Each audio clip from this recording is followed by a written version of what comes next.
अस्सलाम वालेकुम ऑल, कैसे हैं आप सब? क्या हाल चाल हैं आपके? आई होप कि आप सब ठीक होंगे और मैं भी ठीक हूँ। तो चलते हैं जी व्लॉग की तरफ। और यहाँ पे आप देख रहे हैं कि मैं कुछ कर रही हूँ। तो क्या कर रही हूँ बताती हूँ आपको। आज ये व्लॉग जो है ये है संडे की मॉर्निंग का, नहीं सैटरडे की मॉर्निंग का, क्योंकि सैटरडे को मेरे हब्बी को जो होता है वो छुट्टी। और अभी ना मॉर्निंग का टाइम था, तो अभी ये लोग उठे नहीं थे, मैं उठ गई थी और मेरा इनके बगैर नाश्ता करने को भी दिल नहीं चाह रहा था। तो मैंने लास्ट नाइट जो है ना वो वीडियो देखी थी नोश व्लॉग वाली की।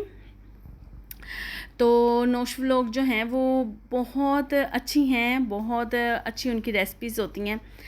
तो लास्ट उन्होंने बनाए गुलाब जामुन, तो उनकी तरफ देख के मेरा भी इतना दिल चाहा गुलाब जामुन बनाने के लिए। तो मैंने ना लास्ट नाइट ही मंगवाए ये गुलाब जामुन का पैकेट शान का। तो इससे ना बहुत अच्छे गुलाब जामुन बन जाते हैं, बहुत मज़े के। लाइक उन्होंने तो ओरिजिनल रेसिपी वो सिखाती हैं हर चीज़ की। और उसके लिए बहुत सारी चीज़ें जमा करनी पड़नी थी और एट अ टाइम नहीं मौजूद थी मेरे पास। ख़ास तौर पे मेरे पास जो है ना वो मिल्क पाउडर नहीं था, बाकी चीज़ें तो नॉर्मल ही थी। तो मैंने ही सोचा कि चलो मैं पैकेट वाले से बना लेती हूँ गुलाब जामुन। तो बस उनका व्लॉग देख के ना मेरा बड़ा दिल चाहा और उन्होंने बोला कि बनाइएगा और लाजिम मेरे साथ इंस्टाग्राम पे पिक्चर शेयर कीजिएगा। तो मैंने सोचा कि क्यों ना, अगर उन्होंने कहा है तो उनका कहना तो लाजिम माना जाए, वो तो गुरु हैं। उनकी तरफ देखे तो व्लॉगिंग स्टार्ट की थी। और बस फिर मैंने भी बनाए और उन्हें इंस्टाग्राम पे पिक्चर भी शेयर की और काफ़ी वो खुश हुई। तो यहाँ पे जी मैंने जो गुलाब जामुन का पैकेट था उसके इंस्ट्रक्शन के मुताबिक सेम टू सेम वैसे जो है वो इसका बैटर जो है वो गूंद लिया था। आटा जो इसका होता है गुलाब जामुन का, आपको कोई मुश्किल की ज़रूरत नहीं है। नॉर्मली इसके पीछे सारी इंस्ट्रक्शन दी गई, आपने सेम टू सेम वही इंस्ट्रक्शन फॉलो करनी है। और बिल्कुल जैसे हम अपना आटा गूंदते हैं ना उसकी तरह आपने गूंद लेना है। थोड़ा थोड़ा ऑयल डाल के इसकी एक डो बना लेनी है और डो बना के आपने छोटे छोटे बॉल्स बना के तो ऑयल में डाल देने हैं। ऑयल जो है वो आपने बिल्कुल मीडियम रखना है। अगर आप बहुत तेज़ ऑयल रखेंगे ना तो आपके गुलाब जामुन अंदर से कच्चे रहेंगे और बाहर से बन जाएंगे। और वैसे भी ये वाली जो रेसिपी है ख़ासतौर पे शान की डब्बों वाली रेसिपीज़ जो है ना वो हमें बना बना के उनकी प्रैक्टिस होती है। ये गुलाब जामुन का भी सेम ऐसे है। मैंने तकरीबन फ़र्स्ट टाइम बनाए थे, मुझसे बिल्कुल अच्छे नहीं बने थे। 2-3 दफ़ा बनाने के बाद आपको प्रॉपर समझ आती है कि कैसे अच्छे तरीके से बनेंगे। एक दफ़ा बना के आपको बिल्कुल भी समझ नहीं आती। वो होता है ना practice makes a man perfect. तो एक चीज़ करते रहें तो फिर उस पर हाथ सीधा होता है और फिर प्रॉपर तरीके से बनती है। और ये वाली जो रेसिपी है ना गुलाब जामुन की, ये भी आप जब 1 से 2 दफ़ा बनाएंगे तो फिर आपको इसका प्रॉपर आइडिया हो जाएगा और आपसे अच्छे तरीके से बनेगी। तो इसी तरह मैंने भी 2 से 3 दफ़ा बना के तो फिर ही सीखी हुई है और अभी काफ़ी प्रैक्टिस हो गया, काफ़ी अच्छे बन जाते हैं।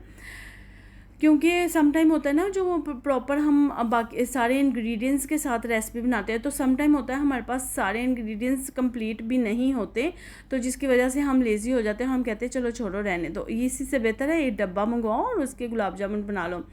तो बस इनको मैंने फ्राई कर लिया था। थोड़े से लाइट रखे थे, थोड़ा सा डार्क कलर किया था और 1-2 जो है वो मैंने ब्लैक जामुन भी कर दिया था। ब्लैक जामुन भी बहुत प्यारा लगता है।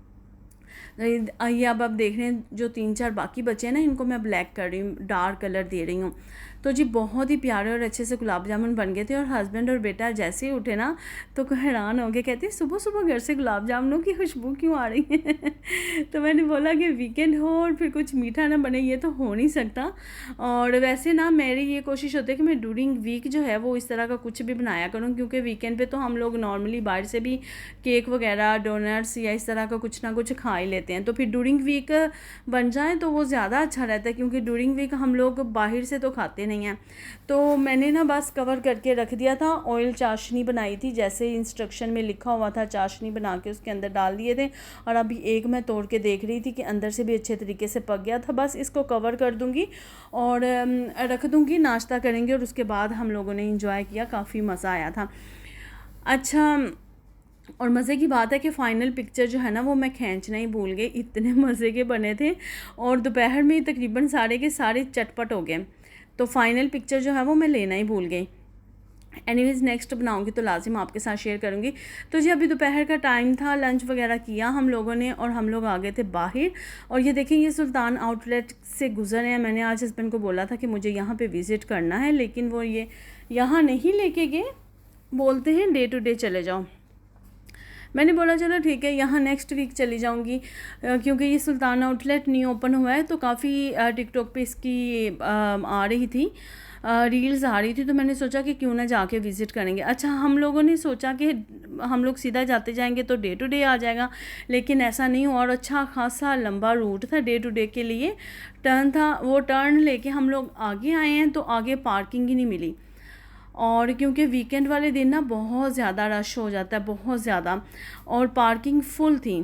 एक चक्कर लगाया, फिर दूसरा चक्कर लगाया और फिर उसके बाद हम वहाँ से निकल आए, क्योंकि मेरे हस्बैंड को ना ये डिस्काउंट सेंटर और डे टू डे वाली जगहों पे जाने में इतनी कुछ चिढ़ मचती है ना। खैर, हस्बैंड लोगों को तो हर जगह ही जाने पे चिढ़ मचती हैं। वो तो बस कहते हैं कि आप ऐसा करो, गाड़ी में बैठे रहो, घूमते रहो, या फिर एक जगह जाओ, खाना खाओ और वापस आ जाओ। लेकिन हमें होता है कि हमने एक दिन बाहर निकलना है और हमने तो घूमना है सारे का सारा। तो जी कोई जगह नहीं मिली, पार्किंग नहीं मिली। फिर हम लोग आ गए थे यहाँ अजमान सिटी सेंटर, क्योंकि दुबई वाली साइड पे जाने का ना कोई मूड नहीं बन रहा था। गर्मी बहुत ही ह्यूमिडिटी थी। तो हम लोगों ने सोचा चले अजमान सिटी सेंटर चले जाते हैं, वहाँ पे थोड़ा टाइम स्पेंड करेंगे, डिनर करेंगे और घर वापस आ जाएंगे, क्योंकि बहुत ज़्यादा लंबा टाइम तो वैसे भी बाहर नहीं रहा जाता। 3 से 4 घंटे होते हैं जिसमें हम लोगों ने घूमना फिरना होता है और डिनर करना होता है। तो यहाँ पे हम लोग आ गए थे। मसला ये हुआ था यहाँ आने का कि मेरी ना सिम काम नहीं कर रही थी, पता नहीं क्यों। मेरी डू की सिम है और वो उसे पता नहीं क्या प्रॉब्लम हो गई, या मेरे मोबाइल की मेमोरी फुल हो गई है, या कोई मसला है। तकरीबन 2 हफ्तों से ना मैं ना फ़ोन कर पा रही थी, ना सुन पा रही थी किसी का। और फिर अयान को जीटो में छोड़ना होता है, और उसका वो जो जीटो ड्राइवर है वो कॉल करता है और आगे से कॉल बंद मिलती है। फिर वो हस्बैंड को कॉल करता है, फिर हस्बैंड मुझे व्हाट्सएप करते हैं, तो फिर मुझे पता चलता है कि वो नीचे आया है। तो इतनी ज़्यादा मुश्किल होती है, ना मैं ग्रोसरी वाले को कॉल कर सकती हूँ, ना लॉन्ड्री वाले को। लाइक हमारे तो ड्यूरिंग वीक यही काम होते हैं, या हस्बैंड को कॉल करनी होती है या हस्बैंड की आनी होती है। तो अभी पूरा हफ्ता 2 हफ्ते हो गए थे, हस्बैंड से ना पूरा दिन कॉल पे भी बात नहीं हो पाती थी और फिर हम लोग फिर रात में एक दूसरे को ब्लेम कर रहे होते हैं, कहते हैं कि तुम उल्टी सीधी कोई ऐप कर लेती है, उसकी वजह से तुम्हारी सिम में प्रॉब्लम हो जाता है। ये वो पता नहीं क्या प्रॉब्लम आ रही थी, सिम पे कॉल बिल्कुल भी नहीं हो रही थी। फिर यहाँ आए थे सिम को करवाने के लिए, एक्टिवेट करवाने के लिए। कंप्लेन की हस्बैंड ने, सेम सिम सेम नंबर पे हम लोगों ने एक्टिवेट करवाना था, क्योंकि सिम चेंज करवाने का कोई फ़ायदा नहीं होता। फिर इतने लोगों के पास आपके कॉन्टैक्ट्स होते हैं, तो फिर दोबारा से उन लोगों को आपका नया नंबर जाता है। तो मुझे सिम चेंज नहीं करनी थी, मुझे मेरा नंबर बहुत पसंद है। तो फिर मैंने हस्बैंड को यही बोला कि नहीं, मुझे एक्टिवेट करवा के दें, आप उनको कंप्लेन करें कि ये नंबर बंद आ रहा है।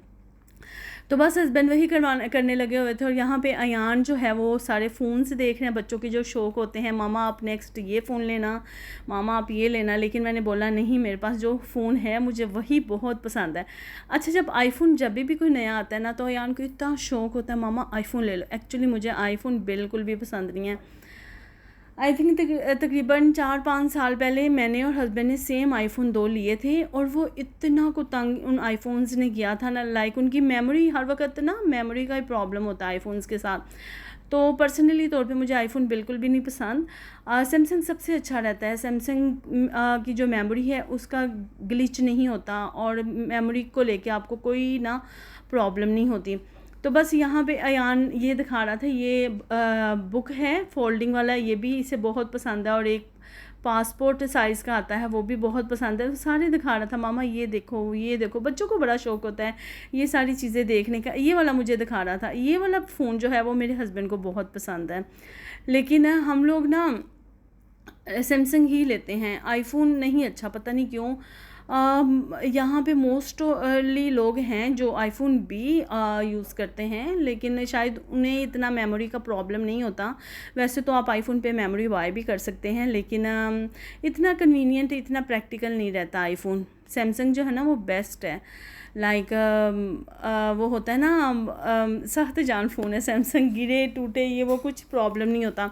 तो बस यहाँ पे देख रहे थे और उसके बाद थोड़ा सा हम लोग अजमान सिटी सेंटर घूमे, क्योंकि मुझे ना अयान की स्कूल की चीज़ें देखनी थी। अयान का स्कूल माशाल्लाह से अभी स्टार्ट होगा, इस वीक बच्चों का स्कूल स्टार्ट है अल्हम्दुलिल्लाह।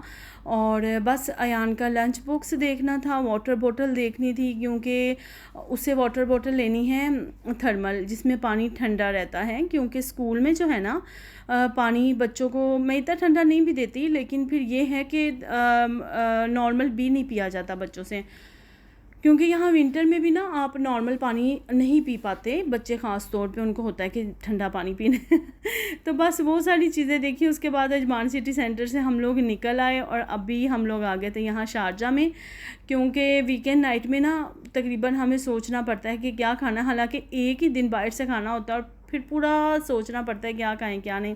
अच्छा, यहाँ हम लोग आ गए थे दिल्ली निहारी। मैं मेरे ख्याल से बहुत टाइम के बाद दिल्ली निहारी आई हूँ, पता नहीं कितने सालों पहले मैंने दिल्ली निहारी खाई थी, उसके बाद कभी भी नहीं खाई, क्योंकि यहाँ भी यही प्रॉब्लम है, हमें तकरीबन 45 मिनट में पार्किंग मिलेंगी। आप बिलीव करेंगे 5 चक्कर हमने लगाए तब जाके हमें पार्किंग मिली और हम लोग यहाँ बैठे।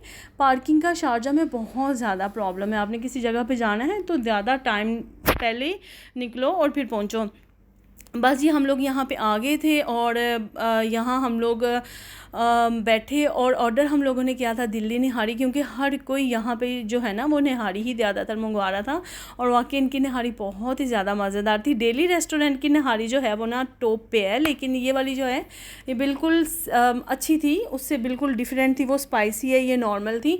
और साथ में चिकन के कबाब मंगवाए थे, रोटियाँ मंगवाई थी, सैलड वगैरह चटनी मंगवाई थी। तो ये था हमारा आज का डिनर और आज का व्लॉग। आई होप आपको अच्छा लगा होगा। मिलती है नेक्स्ट व्लॉग में, दुआ में याद रखिएगा। अभी के लिए अल्लाह हाफिज़।